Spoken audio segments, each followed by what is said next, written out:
Hey viewers, welcome back to the latest episode of RHO Market Chat. Due to the ongoing COVID-19 circuit breaker, RHO Market Chat now we are hosting on the Zoom platform. So without further ado, let's have the RHO Market recap on 13th of April 2020. Robin, please take us through. Hi everybody, it's good to be back again. Well, 1 week has passed and last week the market was very strong and the uptrend seems to be continuing. In fact, last Friday we had news of a Gilead drug that seems to be very effective against coronavirus patient, and that took the market up another 3% on Friday. If not for that Gilead drug, my trade plan would have worked. All right. So let's do a recap on what I said last week. And last week I said that Dow Jones could have hit a very significant resistance at 24,800, and after hitting there, I believe that it could actually do a pullback. And guess what? I mean, let's take a look at the price action of Dow Jones since I spoke on 13 April. So this is the price action of Dow Jones, and look here. I mean, this is the level we are talking about, 23,800. And if the market function as per normal, without new catalyst or new input, look at this. I mean, the 23,800 mark was perfect. Every time we try to break above the 23,800 mark, it pulls back and it pulls back until on Friday we had news of a possible vaccine or possible cure on the virus, and the market took off and broke. But nonetheless, I still believe in this resistance level, a very significant resistance level, because this is a level that I plotted on the macro chart, and a level like this should hold. All right, the resistance should hold, and I believe that eventually, perhaps this week, the market may start coming off again. All right, and the next very strong support will be round about 22,800. So a lot of people have been asking me, after the market has gone up on Friday, have I changed my view? I have been a little bearish, and have I changed my view? And my answer is no. I've not changed my view. I still believe that this is a very significant resistance, and the market eventually will have to do a correction. But I've said many times before that the market, after this is Dow Jones, after falling 38.4%, it did a 33.2% rebound. All right. And this to me is clearly an oversold rebound. And if you have been studying past trends on market crashes and market rebounds, you would know that this rebound is something that has happened in the past before. It is not something that is not normal, all right? So it's something that's very normal. This rebound is something that's very normal. And after the rebound, we could have a correction.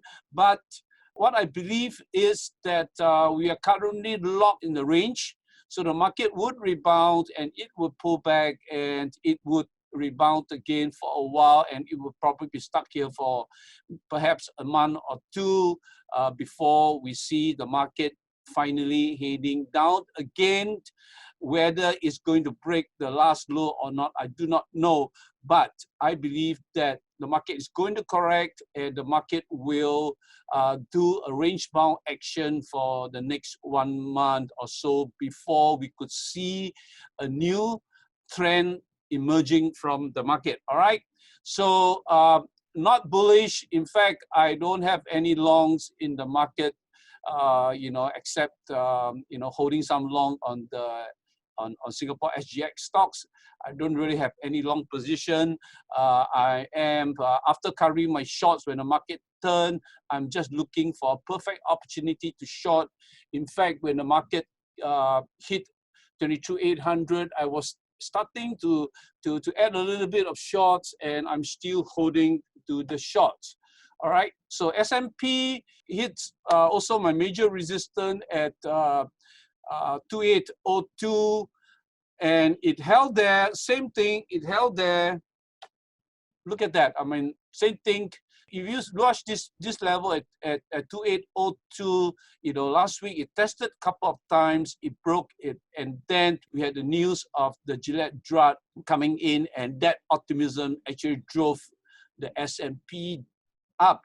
But I believe that after this euphoria on Friday, the market would correct, and that is really because these are very significant resistance that I drew from my macro trade plan. So from you know, from my experience, you know, it seldom goes wrong. So I believe that S&P will eventually correct back, and it could have run its course for the short term. All right, so that's my view. And for a lot of you who are asking me whether, you know, I have changed my view already from a bearish tone to a bullish tone, my answer is no. All right, because I believe that the market, you know, is only doing its normal rebound, right? After, you know, a huge sell down, it is only doing a normal rebound, and after this rebound, we'll go into some range trading. Okay, so what about this week? So you know, I know a lot of you guys out there are really, you know, asking this question, and a lot of people are confused. You know, they're not sure. Just a couple of weeks back, you know, they are very sure that the market is bearish because the way the market came off, you know, Dow Jones coming off about like 36–37%, and that really looks like a bear market. And then it took a huge rebound up, and the strength and the vigor of that rebound is so strong, it shakes a lot of confidence in the bear, all right? And so today, I just want to share you a little bit on what has kept the market going up, and also, if you are bearish, what are the things that will support your view, right, as or your bearish stand. Okay, so for example, all right, the U.S. market has recouped half its losses since the COVID low in March. So question is, where do we go from here? One of the factors we need to be aware of is, all right, we are entering into the month of May, and the month of May historically has never been friendly for stocks. All right, so historically, the month of May have seen more declines than upside, all right, for the markets. So that is history. Will history repeats itself again? I don't know, but this is statistics. And so that is why we have to be cautious in the month of May, because the market is normally not too friendly in the month of May. And that is where this cliche comes in: sell in May and go away. All right, so this is what the bull is talking about, and this is what has been driving the market up recently. All right, so the bull case is primarily, I think, the monetary and fiscal policy, and in short, money printing by central government all over the world. All right, unprecedented monetary policy, easing government guarantees of private debts. Today, the government not only guarantee private debts, the central bankers are even buying, all right, this time, you know, QE buying corporate bond ETFs, all right, and that is really supporting stocks and supporting corporates, supporting companies, okay, and the fiscal stimulus make a brighter future and offset all the negative in unemployment data, and and we have like a huge unemployment claims, almost amounting to about 20 million jobless today in US, all right? But investors are choosing now to not to focus on the unemployment or the bad news, but to focus on the Fed's rescue, all right, to the market. All right, and so with all the QEs, all the monetary policy easing and fiscal stimulus, all right, today we have a wall of liquidity, so much liquidity that the central banker has pumped into the market. So the central bankers and investors are now searching for alternatives, all right, to low, no or negative yields on government bonds. So everything is not yielding anything, all right? So all the safe havens are not yielding anything. So people, although the market is really fundamentally in not good conditions, and a lot of us know that going forward, a lot of earnings results is not going to be too good. A lot of company will cut dividends, but you know, when investors do not have alternatives, all right, to investments, they just turn to stocks, which is because they don't have any much of alternatives, all right. And when the market is moving, a lot of bearish investors who are staying out of the market, those who are shorting in the market, now changing their mind because of the vigor and the strength in the market. Many people are beginning to ask, have they got it wrong? Has the market bottomed out?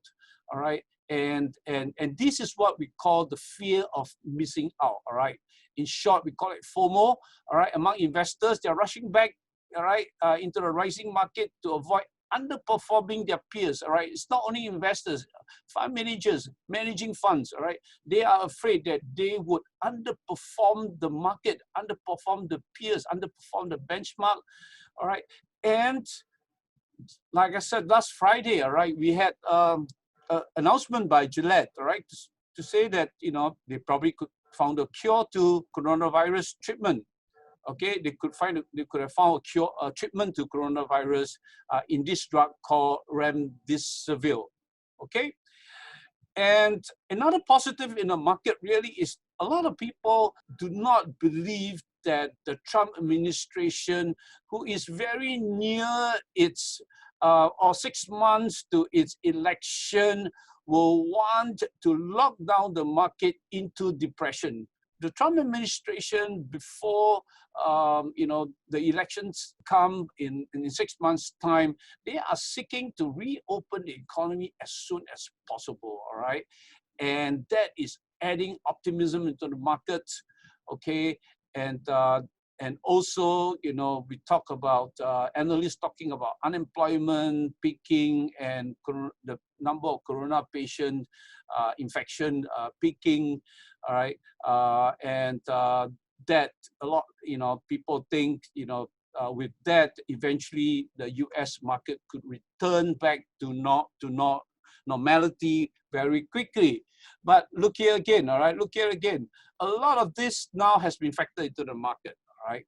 A lot of this factored in the market, and a lot of folks out there have forgotten that there's lots more negative that could bring the market down, all right? And that is, all right, today we have high unemployment, and the unemployment, right, is still climbing because people are still locked down. Businesses still could not do business, and therefore we have not seen, all right, I don't believe we have seen the peak of unemployment. All right, and today we have sovereign downgrades everywhere, corporate debts, personal debt, government debts, they are all at all-time high.